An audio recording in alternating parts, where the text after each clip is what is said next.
Central bankers are meeting here in Helsinki to celebrate the 200th anniversary of the Finnish central bank. I'm with the president of a more fledgling central bank, the European Central Bank, Jean-Claude Trichet. Thank you very much for joining us. I want to just talk about yesterday's decision to keep rates on hold. You described interest rates as being low. Actually, their real rates are negative at the moment. How much of a concern is it to you that negative rates will remain and give the wrong incentives to market participants and perhaps make them make investments which are too risky? As you know, we have, of course, a primary goal, which is to deliver price stability in the medium run and be credible in this delivery of price stability. It is what we have been doing over the last 12 years, less than 1.97% as an average yearly inflation, and we will continue to do that. So we always take our decision to deliver price stability, taking all into account, all the elements that we have, all the parameters. We increased rates, as you might remember, last month, and this month we maintain rates at the present level, remaining extremely alert, monitoring very closely all what has happened, what will happen, and we will have, of course, a new rendezvous with our new projections next month.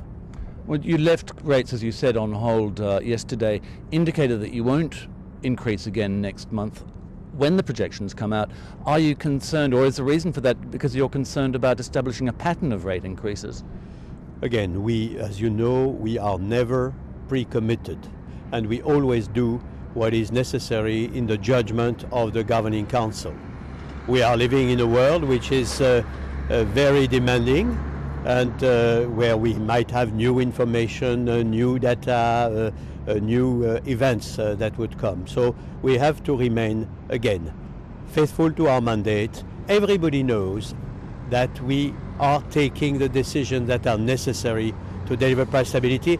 This is not word, these are deeds, because we can prove it.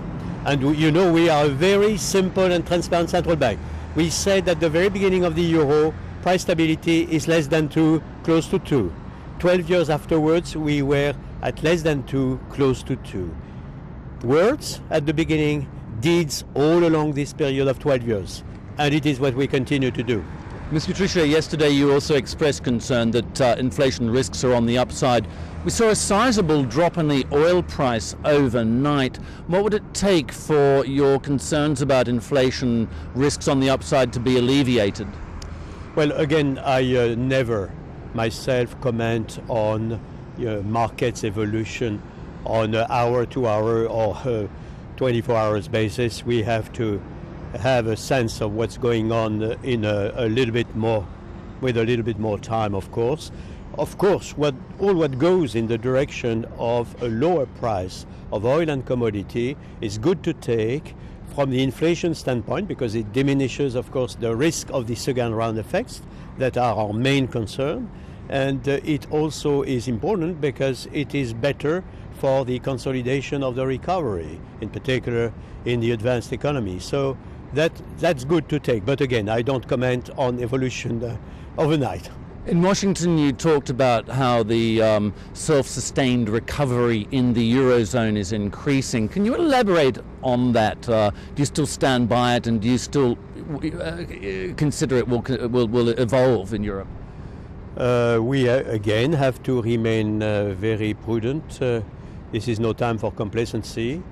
That being said, it's true that since the start of the recovery, which came in the third quarter of 2009, we have seen quarter after quarter, I would say, projections which were slightly better than the projection we had before. So this is the confirmation that we have an ongoing recovery that is something that is, of course, a positive in the present circumstances. I am convinced that the first quarter for the euro area of the real economy will continue to confirm that recovery is there. But again, no complacency.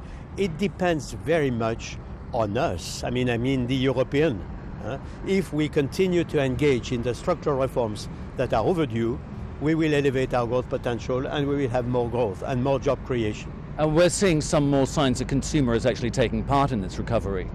That depends on a country-to-country basis, but again, it's a recovery which we observe now on, I would say, practically all components. And just finally, we're in Helsinki. The anti-Euro party, the True Finns, have gained a lot of votes. What's your message to the supporters of parties like the True Finns who are arguing against stronger countries actually helping some of their peers in need?